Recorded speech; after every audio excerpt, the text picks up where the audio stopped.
Halo, halo, apa kabar Anda semua? Semoga selalu dalam keadaan sehat walafiat. Senang sekali saya bersama Bung Rocky bisa menjumpai Anda kembali dan seperti biasa saya ajak Anda untuk ngobrol bareng dengan Bung Rocky. Silahkan Anda kalau ada komentar-komentar disampaikan komentarnya dan tentu memang tidak bisa kita jawab satu persatu, tapi kita selalu memperhatikan apa yang jadi komentar Anda ya.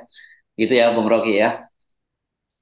Ya, itu artinya bolak-balik kita minta koreksi dari netizen atau minta semacam ya sebut aja mungkin ada info yang tidak lengkap diperoleh oleh Hmm. FNN dan basis analisis kita selalu terkait dengan burning isu-isu yang sedang dibakar oleh media Yes. massa itu. Kadang-kadang bakarannya kurang sempurna, tapi kita Nah, tahu ya. bahwa semua isu yang diulas di FNN didasarkan pada metode analisis dan kita sekaligus bikin prediksi terhadap isu itu.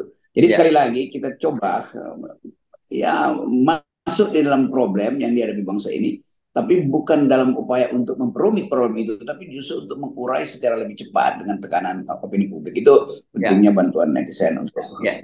Dan memperbanyak tekanan publik. Ya, dan saya lihat ini memang yang sedang ramai itu soal korupsi BTS ya, Bung Rocky, karena hari ini kan rencananya akan sidang perdana Irwan Hermawan, itu salah satu yang sudah ditetapkan jadi tersangka dan yang cukup menarik kan Irwan Hermawan ini ya, orang yang dianggap mengumpulkan dana untuk menyuap di sana sini, terutama untuk membungkam kasus ini kan kemarin itu sudah diperiksa Menpora Dito Aryo Tejo itu. Dan orang menduga-duga, wah ini bakal masuk nih Dito karena apa? Karena di situ berdasarkan BAP yang bocor. Saya nggak tahu bocornya atau dibocorkan gitu sengaja karena dalam situasi sekarang ini kan banyak yang nggak jelas gitu. Disebutkan bahwa Dito itu menerima dana 27 miliar dari Irwan Hermawan ini dalam kasus ini ya. Dan tapi memang dia menerimanya sebelum dia jadi menteri. Orang juga bertanya-tanya kasusnya apa ini ya gitu. Dan hasil yang cukup mengejutkan itu adalah hasil pemeriksaan di kejaksaan kemarin itu katanya dia menjawab 24 pertanyaan dan hanya berlangsung 2 jam. Ini kata teman-teman ada yang nyebut ini multiple choice kayaknya jawabannya itu. Iya dan yes or no gitu ya. Dan yang bikin kaget adalah pernyataan dari Kejaksaan Agung yang menyatakan bahwa itu nggak ada kaitannya dengan BTS dan kalau toh misalnya ada penerimaan ya itu tidak ya mungkin kasusnya berbeda dengan itu. Itu Bung Rocky orang lihat wah masuk angin ini Kejaksaan Agung. Ya, orang menduga juga bahwa ini nasib dari 8 triliun ini korupsi BPS ini juga mungkin nggak akan terlalu jauh perginya itu karena Ya. pasti itu ketambah akan berlangsung. Sama seperti kasus 350 49 triliun yang Mm-mm. kasus yang dibuka oleh Mahfud MD. Mm. Tapi kita mesti lihat bagaimana publik melihat kasus BTS ini sebagai kasus bancakan politik. Kan itu Ya. dasarnya tuh. Mm. Jadi orang semacam Dito itu sebagai menteri, yang mungkin aja dianggap bahwa itu kasus lain. Tetapi karena disebutkan di situ, ada konduktornya, saudara siapa, Irwan ini, Irwan Hermawan ya. yang jadi tukang kumpul sebetulnya, maklar percaloan untuk menghentikan penyidikan kasus ini. Mm. Dia harusnya menyebutkan secara resmi dan sangat mungkin dia sudah sebutkan dalam BAP. Tetapi kemudian itu ada teguran eksternal, kita menduga itu, lalu kejaksaan buru-buru membuat semacam preempt bahwa iya mungkin ada atau mungkin tidak, tetapi mungkin ada mungkin tidak itu juga tidak terkait dengan kedudukan saudara Dito sebagai menteri. Kan nggak perlu kejaksaan menyebutkan sesuatu yang masih indikatif kan. Biarin Ya. aja besok kita dengar lebih tegas. Jadi orang udah lihat dari awal wah ini cewek-cewek kejaksaan ini udah mulai terbaca tuh. Jadi sekali lagi kita mau buka kasus ini supaya publik tahu bahwa di belakang kasus-kasus semacam ini relasi politiknya kuat sekali kan. Jadi Betul. orang nggak sekedar mau lihat siapa dapat apa berapa banyak, tapi orang mau lihat bagaimana ada satu geng yang mengatur hal semacam ini dan itu udah jadi semacam rumus bahwa ada geng yang merampok, ada geng yang berupaya menutupi kasus dan ada geng yang membagi-bagi hasil rampokan. Kan itu Mm. polanya kan begitu dalam dalam Ya, ya. semua kasus yang melibatkan pencurian uang negara. Ya, ini jadi Iwan Hermawan itu biasanya disebut sebagai putor ya, tukang jemput dan tukang store begitu ya, yang dia kan. Itu istilahnya begitu dan ini memang kasus ini kita tetap publik bukan bukan kita ya, saya kira kita mewakili aspirasi publik tetap meyakini bahwa nggak mungkin itu dana 8,03 triliun itu hanya dimakan sendiri oleh Johnny G. Plate apalagi dalam dakwaan yang kan lalu dibacakan itu kan disebutkan Johnny G. Plate itu hanya menerima, hanya ya saya memberi tanda petik ya ininya, bukan jangan dibilang hanya 17,5 miliar. Tapi maksud saya angka itu kan jauh dari 8,03 triliun itu. Dan kalau gitu siapa yang lain yang bertanggung jawab? Karena itu tadi kalau kemudian pagi-pagi jaksaan sudah menyatakan begitu, orang kemudian tetap saja mencurigai karena sekarang ini kan kepercayaan publik terhadap lembaga-lembaga penegak hukum kita juga sangat rendah. Kita tahu bahwa biaya politik negeri ini tinggi sekali itu. Ya. Biaya buat menutupi kasus juga tinggi sekali.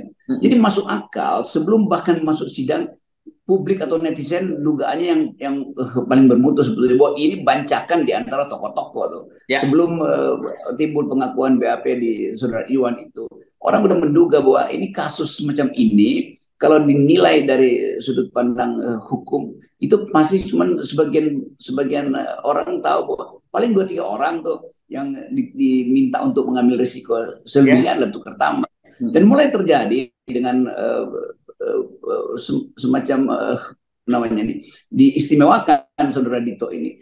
Tapi kita tahu juga bahwa ini nggak mungkin ditutupi karena ini menyangkut persaingan politik yang to be or not to be bagi Nasdem kan. Kan Nasdem punya kepentingan besar dalam soal ini. Jadi Nasdem justru mesti nuntut itu supaya kegiatan persidangan nanti tidak segera dimaksudkan untuk saling tukar tambah dan tutupin kasus itu. Bagi Nasdem ini adalah to be or not to be karena ini menyangkut pencalonan Anies. Jadi Pak Surya Paloh pasti juga bersiap-siap untuk mengirimkan data-data baru pada publik atau membocorkan pada pers sebetulnya itu. Itu yang akan terjadi. Jadi kegemparan politik pasti akan mengikuti tahap demi tahap persidangan Johnny Plate. Ya, ya. Nah, ini menariknya kan hari ini baru pembacaan dakwaan terhadap Irwan Hermawan dan nanti kita tunggu bagaimana dia pembelaan dia karena di dalam BAP yang tersebar itu sekali lagi kan dia mengakui itu ada beberapa nama yang disebut aliran dana ke X, Y dan Z gitu ya namanya. Dan kalau kita lihat angkanya yang dimaksud Z itu Dito. Tapi seperti kata Dito yang mana? Belum tentu Dito dia begitu ya. Dan dia menyatakan dia tidak akan membuka siapa yang disebut X, Y, dan Z itu di penyidikan. Dia baru akan membuka di pengadilan. Ini kan ini menarik menurut saya. Pasti ini satu di samping ini menunjukkan bahwa ada ketidakpercayaan kepada penyidik. Yang kedua ini juga bisa tukar menukar saling menyandra begitu ya dan ada dia deal-deal gitu. Dan yang ketiga dia mungkin akan menggunakan panggung di pengadilan itu sebagai panggung politiknya untuk menyebutkan siapa nama-nama itu. Kita harusnya begitu kita dorongnya ya Bung Rocky ya. Saya kira itu baik juga kalau dia berpikir semacam itu bahwa dia harus jadi tokoh kalaupun dia akan dijerat sebagai tersangka. Jadi ini semacam tukar tambah moral lah. Dia buka tapi nanti dia ya ini separuh udah ada orang yang mengupayakan dia jadi whistleblower sebetulnya. Dan kita mau lihat sejauh mana sebetulnya whistlingnya dia ini, bisikan dia itu berakibat pada kegemparan politik. Jadi dengan menunda sebetulnya bagus juga akan ada kegemparan politik, tapi bukan dalam upaya untuk menunda supaya ada negosiasi menutupi kasus kan mendua sebetulnya kan. Jadi pancingan saudara Irwan itu dimaksudkan untuk membekali publik dengan dua kemungkinan, atau dia akan dianggap sebagai justice kolaborator dengan kejujurannya yang akan direkayasa, atau memang dia tahu bahwa kasus itu akan menguap akhirnya tuh karena nanti akan terkait dengan pertarungan capres-capresan yang makin lama makin sibuk tuh. Tetapi publik tahu bahwa ini dari segi kepentingan Nasdem nggak mungkin berhenti kan. Jadi kalau Nasdem terus-menerus ya sebetulnya Nasdem mesti provokasi terus supaya semua orang yang masih pakai inisial itu atau XYZ segala macam itu diucapkan. Nasdem pasti sama itu. Nasdem aja buka lebih awal kan. Sama seperti Denny Indrayana, paling kasusnya kayak Denny Indrayana. Untuk di lapangan Nasdem ini peluang besar untuk keluarin peluru-peluru Nasdem. Itu yang kita inginkan sebetulnya. Kita meminta itu bukan demi kepentingan persaingan politik Nasdem dengan istana, tapi supaya Nasdem juga jangan diasosiasikan sebagai partai yang ketakutan karena itu juga menyimpan rahasia kan, itu maksudnya. Ya, ya, ya. Saya kira bagi benar Anda sebut tadi sebagai to be or not to be, kan sekarang sudah satu orang yang masuk penjara, satu lagi sudah diincar KPK, yang satu nasibnya kita belum tahu dari 3 menteri Nasdem di kabinet itu ya, Bung Rocky. Jadi kalau sekarang ini pun Nasdem itu masih maju mundur, bukan enggak ya, Mas berharap ada negosiasi ya. Saya kira sebenarnya sudah terlambat. Sekarang ini udah kepalang basah kan gitu. Ya, pada kepalang basah dan kepalang remuk udah kan. Oh, Jadi oke, kalau udah ngomong. ini Hmm. udah remuk nih, dia udah berantakan tuh. Jadi taruhannya tinggal apakah sebetulnya intinya adalah Pak Surya Paloh tuh. Surya Paloh masih mau berhitung secara politik dengan tukar tambah bisnis yang akan dihancurkan, atau dia justru mau menganggap bahwa oke, saya pertaruhkan bisnis saya itu demi kejujuran dalam berpolitik. Kan itu yang orang tunggu kan. Hmm. Berapa sih nilai aset atau kerugian yang disebabkan oleh Joni Plate terhadap bisnisnya Surya Paloh atau Metro TV saya keseluruhan, kan bisa dihitung kan. Hmm. Toh nanti akan pulih lagi kepercayaannya, bisnis timbul lagi kalau terjadi pergantian kekuasaan kan. Jadi itu sebetulnya intinya, ujungnya adalah soal integritas dari Surya Paloh. BTS itu ujiannya bagi Surya Paloh, dan soal-soal hukum di balik BTS juga Surya Paloh tahu banyak, karena ini kasus yang juga masih kita tahu datanya diketahui melalui jaksa jaksa agung yang juga orang Nasdem pada waktu itu kan. Jadi semua hal ini mesti kita posting ke dalam media media massa itu, ke dalam media sosial sebagai pertarungan terakhir dari Nasdem. Jadi judulnya harusnya begitu tuh, soal bagi-bagi itu pasti dana itu misalnya nyampe ke lingkaran Puan Maharani, ya udah itu bagian dari hitungan kalkulasi politik. Tapi bagi Nasdem sendiri, dia dapat kesempatan untuk menunjukkan bahwa dia tahu dan dia mengambil risiko membocorkan pengetahuan dia itu. Dengan cara itu publik mengerti bahwa Nasdem sebetulnya memang juga mendapat keuntungan dari situ, tapi Nasdem bertobat, kira-kira begitu. Karena ini sebetulnya soal pertobatan politik aja. Orang mau tunggu untuk kejujuran Surya Paloh juga terhadap. Jangan sampai orang anggap netizen disuruh untuk membela Nasdem dong dengan menunda-nunda Anies Baswedan menyebutkan calon wakil presidennya. Kira-kira begitu kan. Kita Ya, nggak ya. ingin itu dapat kesan pada Nasdem. Dan Nasdem mesti tahu bahwa orang juga tahu Nasdem sedang bertarung waktu sebetulnya dengan kasus BTS ini dalam urusan pencalonan Presiden Anies dan penentuan wakil presidennya. Ya, dan saya kira sebenarnya nggak kaget kok kita ya kalau kemudian akhirnya Kejaksaan Agung sikapnya seperti itu. Justru kita kaget kalau Kejaksaan Agung itu buka semua begitu kan, karena ini kan melibatkan semua begitu ya. Kita masih ingat kalau dalam kasus apa eh, ekspor minyak sawit. Nah, waktu itu minyak sawit itu memang pertarungan antara Ya, istana dengan PDIP, karena pada waktu itu PDIP ingin mengaborsi gerakan 3 periode kan, dan itu berhasil meskipun akhirnya para tersangkanya kan dihukum sangat ringan gitu ya. Tapi dalam kasus ini kan sebenarnya saya kira ada kepentingan yang ketemu ya antara PDIP dengan istana, dalam dalam hal ini adalah Nasdem yang menjadi pendukungnya Anies Baswedan gitu. ya itu panggung yang ingin dibuka orang atau layar yang ingin dibuka orang itu. Dan kalau saya lihat komentar-komentar di kalangan masyarakat sipil itu, Ya. tahu bahwa buat apa Surya Paloh menahan peluru terakhir. Hmm. Toh pada akhirnya pistolnya akan disita juga oleh Jokowi kan. Itu intinya kan. Jadi ini kesempatan betul buat pertandingan headline di media massa itu mau dimenangkan Nasdem, atau Nasdem akan berupaya untuk perpanjang waktu, sementara injury time itu bagi Anies juga melelahkan, juga bagi Partai Demokrat, juga bagi PKS, apalagi bagi relawan. Jadi ini bukan sekedar kepentingan hukum untuk menjelaskan kedudukan atau fungsi dari Joni Plate dalam kasus ini, tetapi sekaligus menyangkut moral publik yang mulai merosot karena Nasdem seolah-olah tidak bergerak atau pasrah dalam kasus macam ini.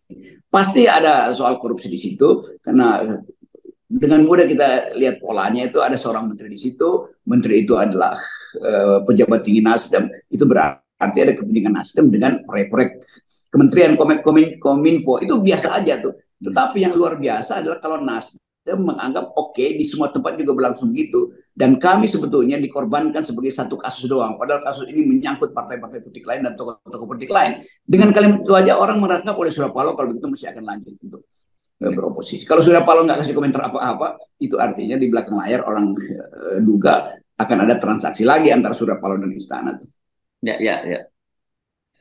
Jadi ini sebenarnya mestinya sorotan publik bukan kepada Kejaksaan Agung ya. Kalau Kejaksaan Agung ya kita nggak terlalu berharap banyak begitu ya. Justru kepada Nasdem gitu ya, Bung Rocky. Iya. Jadi itu yang kita mau ucapkan. Jangan sampai ini panggung ini jadi panggung sekedar kriminal Joni Plate yang tidak ada hubungannya dengan kondisi politik Indonesia hari ini. Kita tetap mesti kaitkan itu. Ya, Bagaimanapun sudah Paloh orang lihat bahwa dia udah memimpin separuh Surya Paloh udah dianggap separuh pemimpin people power. Itu intinya kan. Jadi jangan tanggung itu. Kalau mau mimpin ya turun sekalian tuh. Jadi buka bongkar-bongkaran, boleh dengan gaya menggertak Surya Paloh, tetapi gertakan itu mesti konsisten. Dia mesti berlanjut pada tindakan konkret untuk mempersoalkan status dari BTS ini. Dan publik tahu kaitan-kaitan antara BTS dengan 3-4 partai utama itu. Dan tokoh-tokoh di situ itu yang mungkin masih ditunggu sampai Saudara Irwan itu dapat semacam perlindungan sebagai justice kolaborator. Tapi jangan sampai Irwan justru yang memainkan panggung itu sehingga Nasdem hanya dianggap sebagai nebeng pada pengakuan Irwan. Itu juga nggak bagus karena kita melihat tetap dalam pertandingan politik orang tuntut arahan dari ketua umum Nasdem itu pada relawan yang sedang mengelulukan Anies. Oke, baik, terima kasih. Jadi kita salah alamat kalau terlalu berharap tadi ke Kejaksaan Agung ya. Mesti kita lihatnya pada Surya Paloh dan Nasdem di situ ya.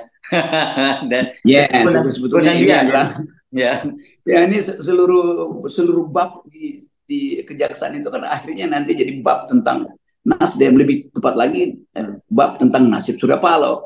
Ujiannya ada di situ pada Surya Paloh. Oke, baik, terima kasih Bung Rocky. Tetap 0%. Iya, tetap 0%.